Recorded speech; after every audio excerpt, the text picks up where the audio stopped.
রাজ্যের দিকে দিকে তপশিলি উপজাতিদের মানুষের ওপর আক্রমণের প্রতিবাদে ও আক্রমণকারীদের কঠোর থেকে কঠোরতম শাস্তির দাবিতে জামুরিয়া মন্ডল 2 এর পক্ষ থেকে কেন্দাফাড়ি ঘেরাও করে বিক্ষোভ দেখালো ভারতীয় জনতা পার্টির কর্মীরা। উপস্থিত ছিলেন দার্জিলিং জেলার ফাঁসিদেওয়ার বিধায়ক দুর্গা মুর্মু, জামুরিয়া মন্ডল 2 এর সভাপতি রাহুল বাউরি, এসটি মোর্চা বিজয় মার্টে, সুনীল হাসদা, কাজল মাঝি, বিজেপির যুবকর্মী রাহুল চৌবে, দেবাশিস দুবে, রাহুল দাস, স্বরূপ গোপ, অমিত বাউরি, জামুরিয়া বিধানসভার বরিষ্ঠ কার্যকর্তা প্রমোদ পাঠক, মলয় চক্রবর্তী, জামুরিয়া মন্ডল 1 এর সভাপতি পিনাকি রায়, আসানসোল জেলা বিজেপি যুব মোর্চার সাধারণ সম্পাদক অনিরুদ্ধ চক্রবর্তী, জেলা কমিটির সদস্য অমিতাভ গোড়াই, জেলা যুব মোর্চা অভিক কুমার মন্ডল, রমেশ ঘোষ, মন্ডল কমিটির সদস্য মন্ত্রীময় মন্ডল প্রমুখ। জামুরিয়া বিধানসভা কেন্দ্রের অন্তর্গত চিচুড়িয়া মোড় থেকে পদযাত্রা করে বহু সংখ্যক বিজেপি কর্মী সমর্থক কেন্দাফাড়ির গেটের সামনে এসে বিক্ষোভ দেখায়। এছাড়াও বিজেপির এসটি মোর্চার পক্ষ থেকে বহু আদিবাসী জনজাতির মানুষজন এদিনের কর্মসূচিতে অংশগ্রহণ করে তীরধনু হাতে পুলিশ ফাঁড়ির প্রবেশদ্বারের সামনে বিক্ষোভ দেখায়। পাশাপাশি রাজ্যের মুখ্যমন্ত্রীর পদত্যাগের দাবিতে দফায় দফায় স্লোগান তোলেন ভারতীয় জনতা পার্টির কর্মী সমর্থকরা।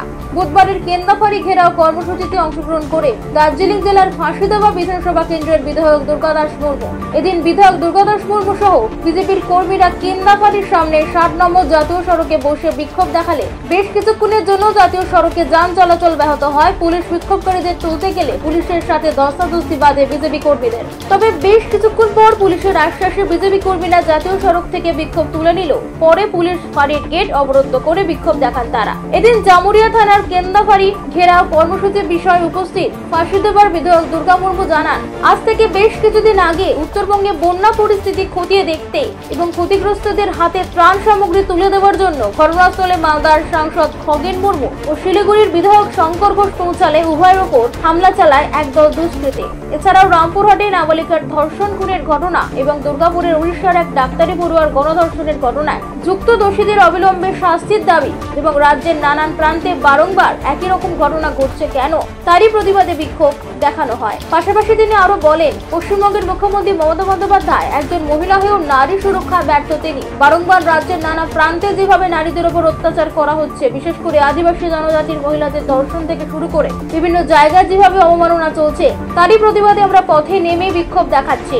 বিধায়ক জানায়, আমরা পুলিশকে হুঁশিয়ারি দিয়ে গেলাম, আগামী দিনে রাজ্যের মানুষের ওপর বিশেষ করে মহিলাদের ওপর নির্যাতন বন্ধ না হলে আরো বড় আন্দোলনে নামবে ভারতীয় জনতা পার্টি।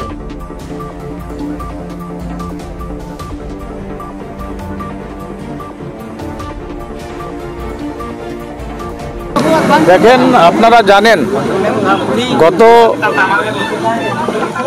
5 তারিখে যেভাবে উত্তরবঙ্গ বন্যায় ত্রাণের জন্য আমাদের মাননীয় সাংসদ আমাদের খগেন মুর্মু এবং উপস্থিত আমাদের শঙ্করদা এবং তার সাথে আপনারা জানেন এখানে বাহা কিস্কু নামে যে ধর্ষণ হয়েছে এবং তার সাথে সাথে আমাদের দুর্গাপুরের যে সমস্ত নারী ধর্ষণ, এই বিক্ষোভ অবস্থানে আমরা আজকে এসটি মোর্চা থেকে আমরা আজকে এখানে বিক্ষোভ অবস্থান করলাম।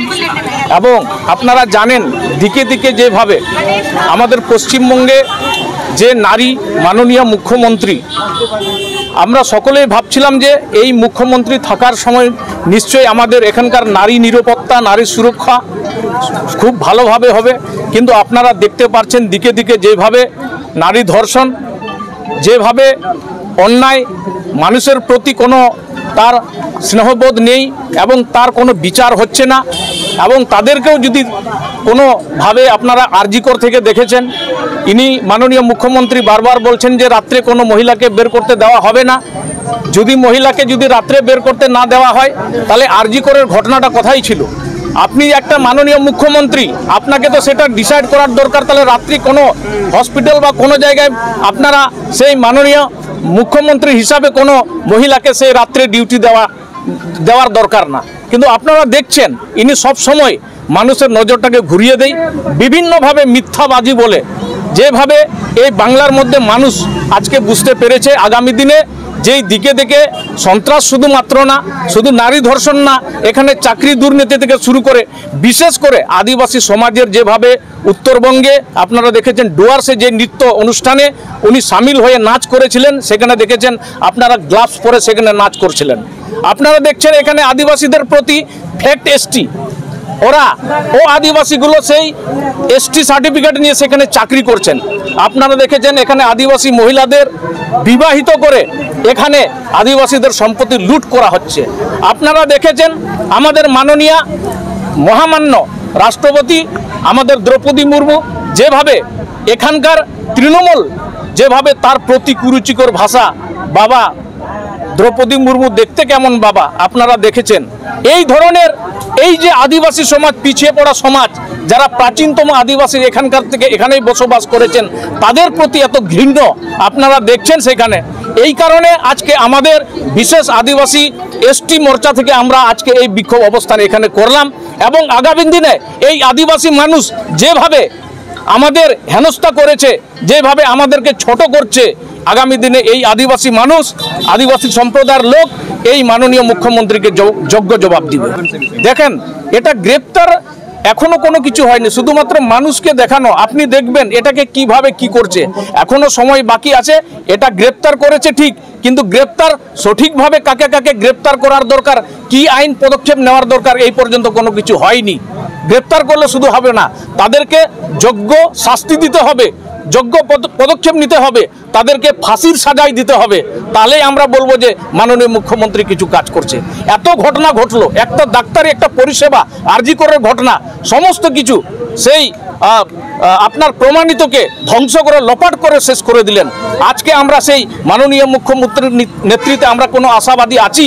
আমাদের আগামী দিনে এই মানুষ বুঝতে পেরেছে যে এই মাননীয় মুখ্যমন্ত্রী কিভাবে সেই পশ্চিমবঙ্গটাকে রাজ করতেছে, কিভাবে শাসন করছে। আজকে আমরা নিশ্চয়ই আমরা এখানে প্রশাসনিককে হুঁশিয়ারি দিয়েছি, আগামী দিনে যদি এই আদিবাসীদের এই ধরনের যদি কোনো রকম অন্যায় বা কোনোভাবে যদি সেই শোষণ যদি করা হয়, এই ধরনের এত আদিবাসী মহিলাদের প্রতি ধর্ষণ করা হচ্ছে, এরকম যদি আরও হতে থাকে, আমরা আগামী দিনে এই আদিবাসী মানুষ বৃহত্তর আন্দোলনে নামবো। আমরা জামুরিয়া থেকে সৌমেন রায়ের রিপোর্ট, বঙ্গবার্তা।